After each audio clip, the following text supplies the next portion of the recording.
All right, it's Alexander Lawrence, the Portable Infinite. I'm here with Momus, Nick Currie, and I've interviewed him a few times before, mostly about music. I didn't understand at that time I interviewed you. I didn't really know that you were really like your relationship to like Jacques Brel and Scott Walker. I was like totally unaware of that at the time. That I had that I had translated, bro. No, that you were that was kind of like in the picture. Like I didn't really, because I didn't really think of your music, and because I guess I had at the time I had the great Red Songbook and 20 vodka jellies, and like Mm. just in my mind, I didn't really, I wasn't really thinking of Brel for some reason. I know I was kind of misguided, I think, at the time. Well, that was a bit later. Yeah, you were listening to my late 90s work, and I guess in the late 80s, I was really into Brel. Well, all through the 80s, really.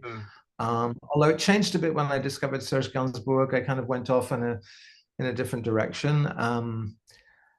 Because Brel seemed to be a bit of a drama queen at a certain moment. You know, he works himself up in every song and screams and shouts and gets very passionate. And that didn't seem so much me. So Gainsbourg seemed a bit more me. So I kind of drifted away from Brel. Scott Walker, I mean, I have a lot of respect for what he's done at various stages in his career, but I wouldn't really call myself a rabid Walkerite.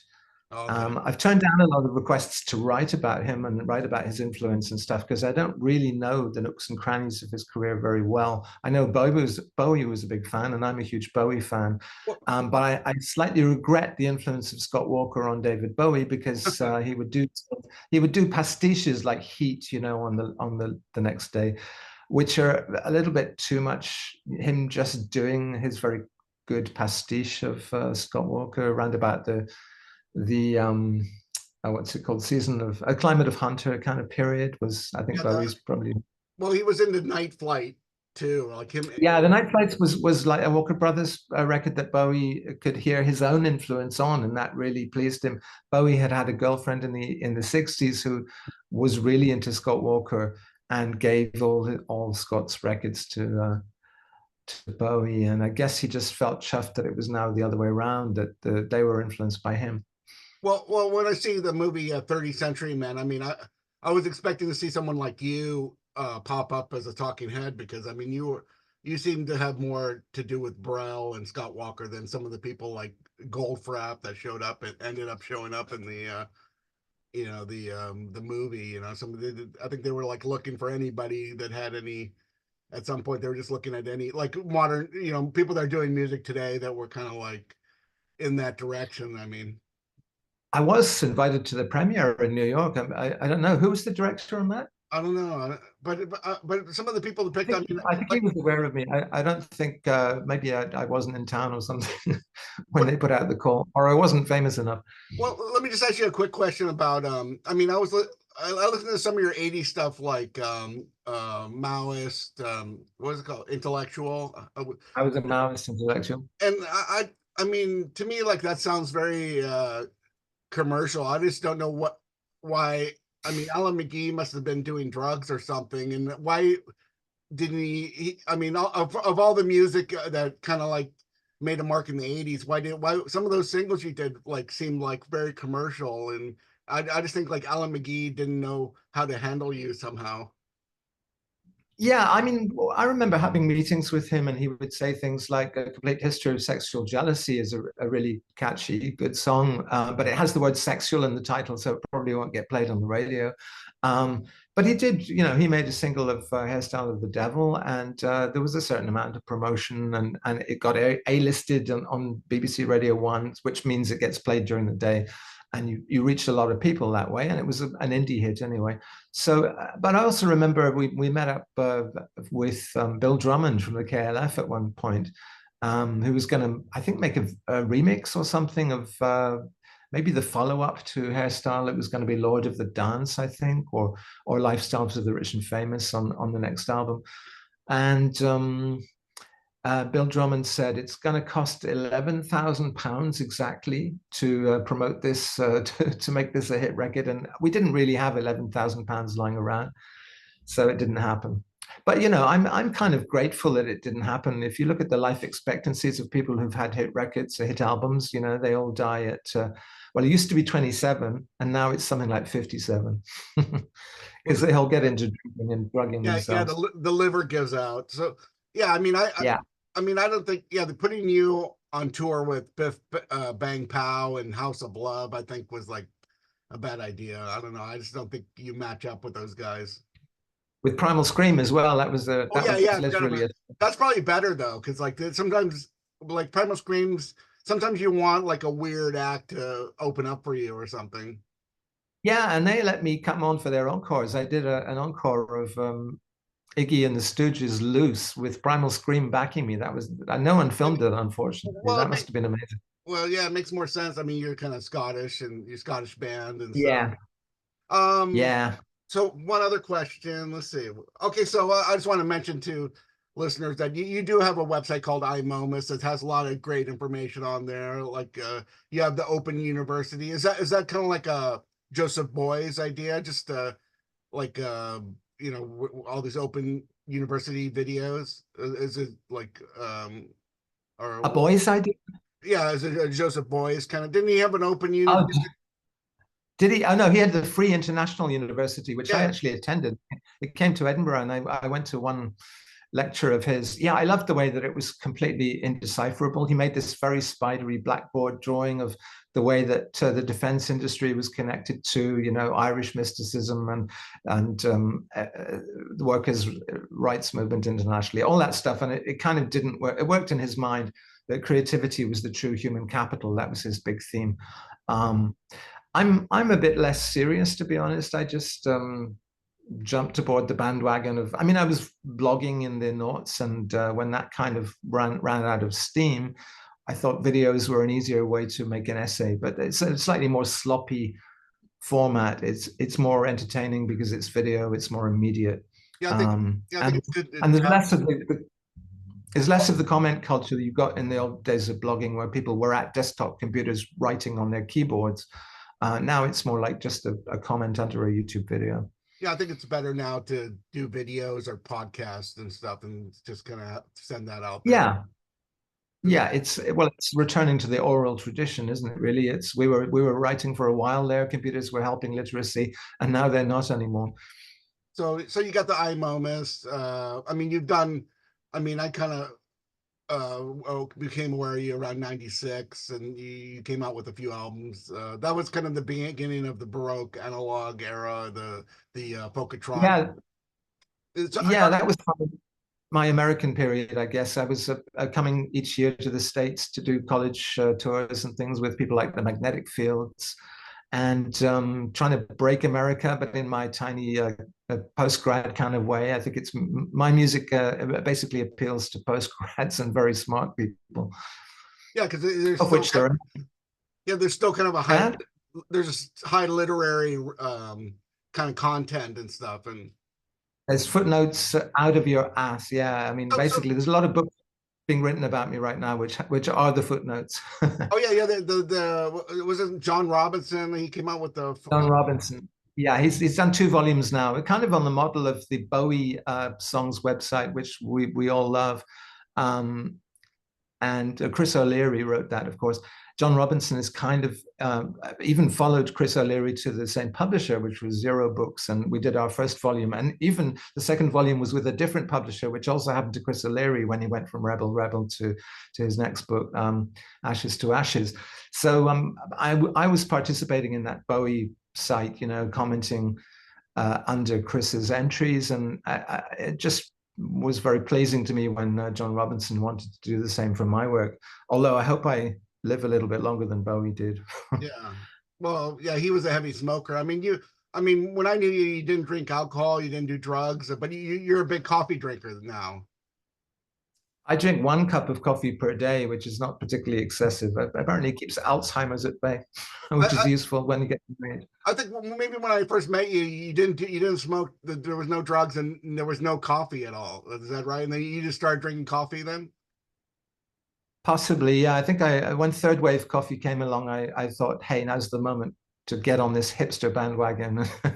go out to these third wave Well, cafes, like the Australian style third wave. well, you're welcome. You're welcome with yeah, you can well, I mean lattes are hardly any coffee content in those anyway. I mean, so let me just ask you quickly. I mean, do you admire Howard Devoto? Do you think he got I mean, he was writing songs about Proust and Dostoevsky really early on. I mean, do you admire him for kind of like the high literary content? He was able to get into a pop situation there. 'Cause, I mean, he was on top of the pop. Absolutely.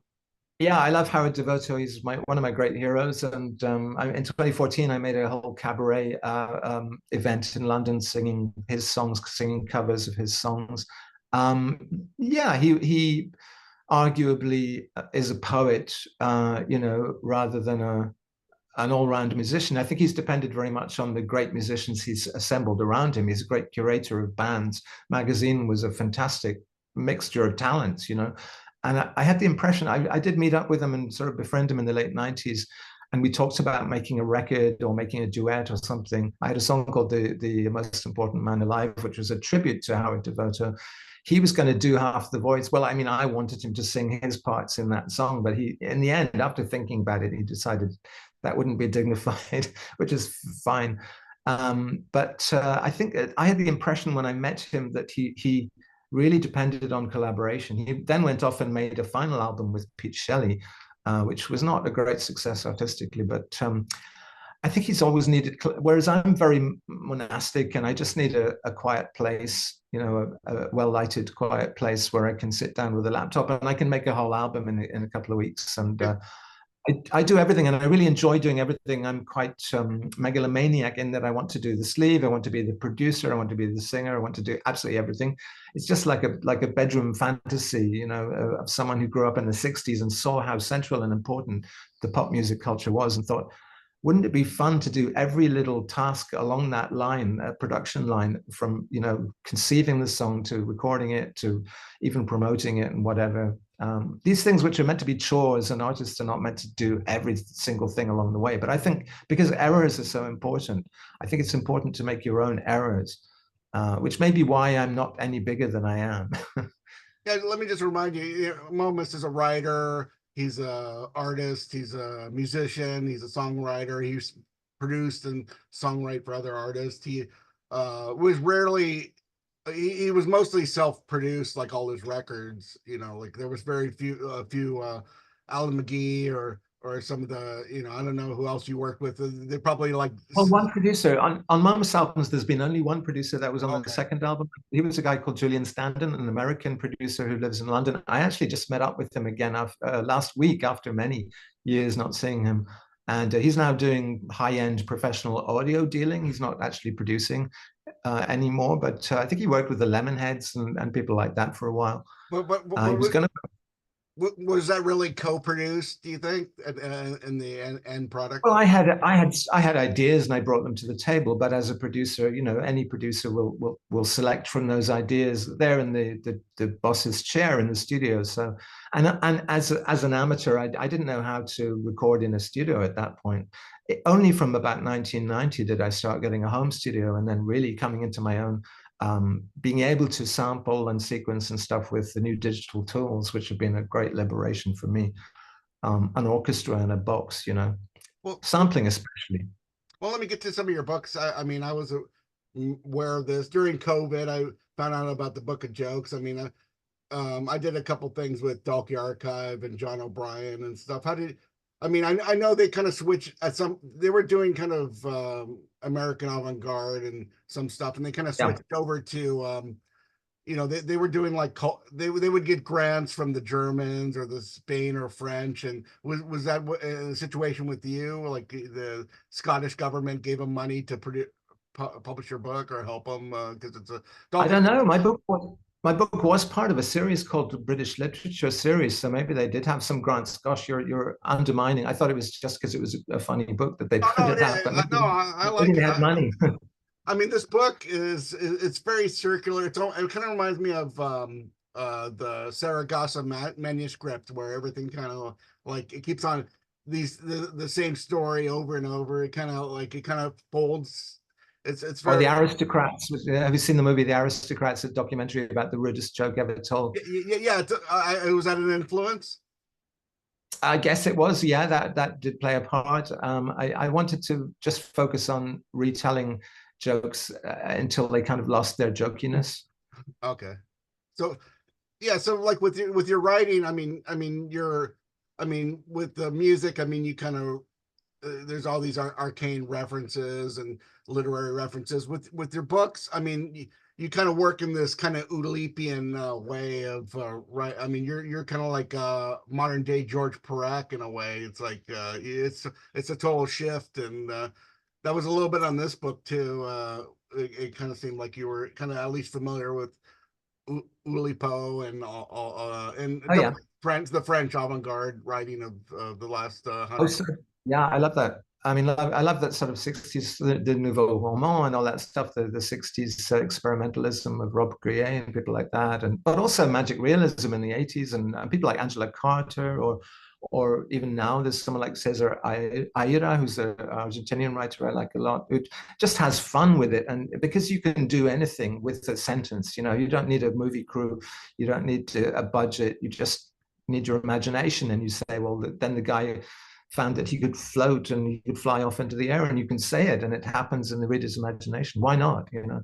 So, what was your feeling about John O'Brien and Dalkey? I mean, he's died a few years ago. I mean, what was your? Yeah, Did you have a lot of contact with him, or it just? I never met him. No, I was dealing with Jeremy M. Davies, who was editing for him and publishing with him. And Jeremy then moved on to um, the publishers in New York who published my memoir Niche in Okay. 2020. Farrar, Straus, and Giroux, that's what Well, they well, were that called. well that happens. Sometimes the writers follow the editors, and then Yeah, so I followed him to Farrar, Straus, and Giroux. okay. So let's get to the book, the Niche book. I mean, this is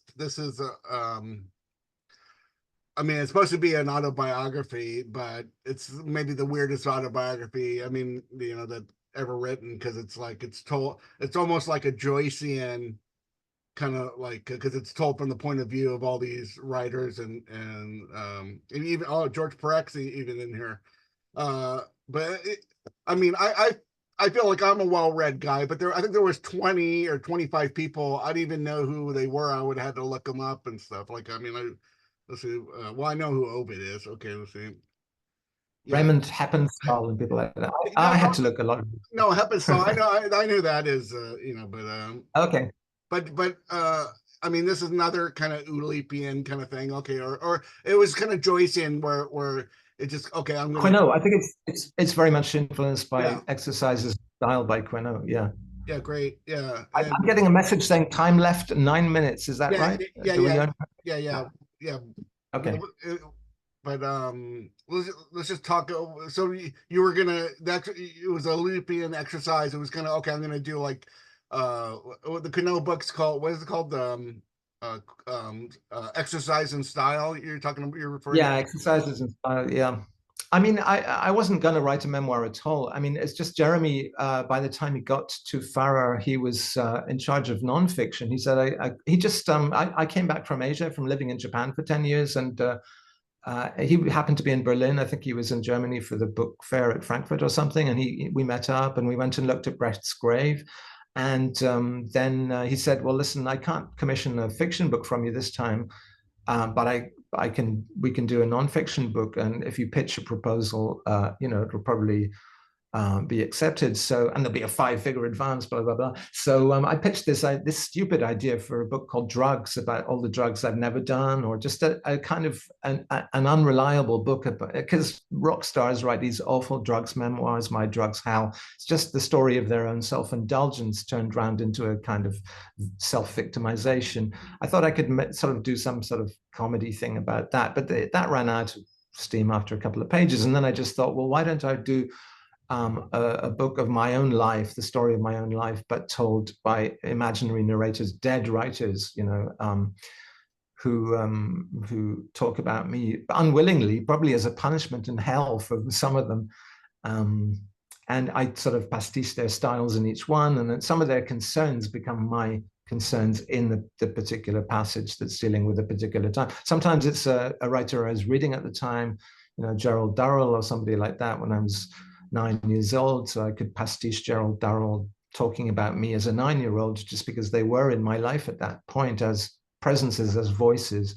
And I'm quite good at pastiche. Some of it wears a bit thin, some of it deliberately the mask begins to slip, obviously, and you can see it's all just me doing a bad ventriloquism act. But I thought that was quite funny as well, that it would be, threadbare.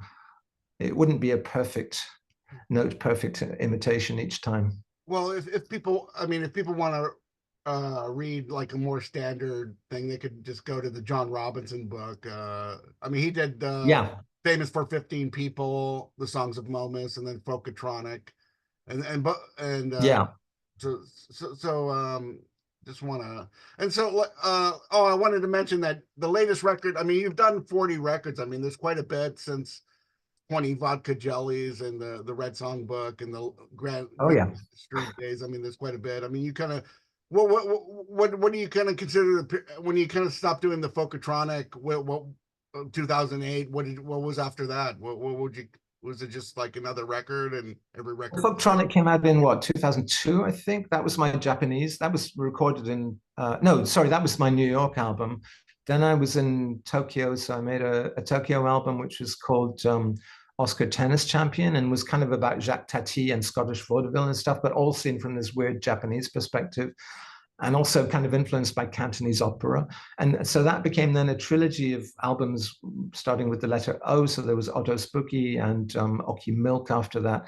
And they were experimental kind of laptop glitch albums, I guess, but with a song structure which was quite vaudevillian, mixed in with that. And then after that, I did a collaboration with Joe Howe, a young Scottish musician, which was called Jomus.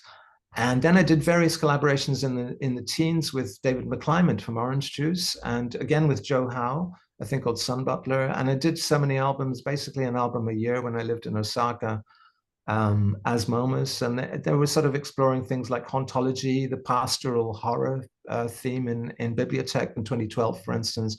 2014. I mean, I began to get into Japanese folk music, Ondo Matsuri music, which I would be hearing on my bicycle trips in the evenings in August, a very hot time, and the festival season in Japan. I heard this fantastic folk music with old people dancing around to it, and started using that from about 2015.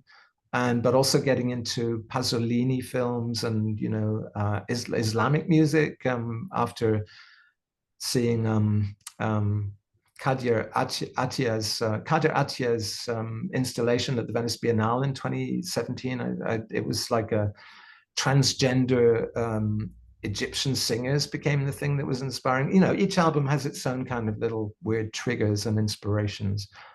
And the new record's called Yikes, and that came out earlier this year. And Yeah.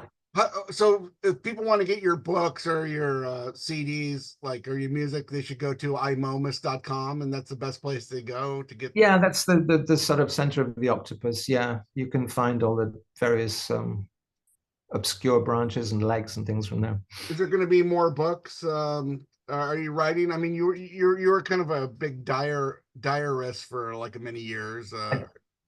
A diarist, yes. I put out some diaries as PDFs. Weirdly enough, after Bowie died, because that was such a big part of my identity, was that I was kind of a sub or a son of Bowie. I kind of felt like one of his many sons of the silent age. But so I thought I'm going to have to go back and transcribe my old diaries to see who I am that's not Bowie. I was really an exercise in grief, in getting over or recovering from Bowie's disappearance.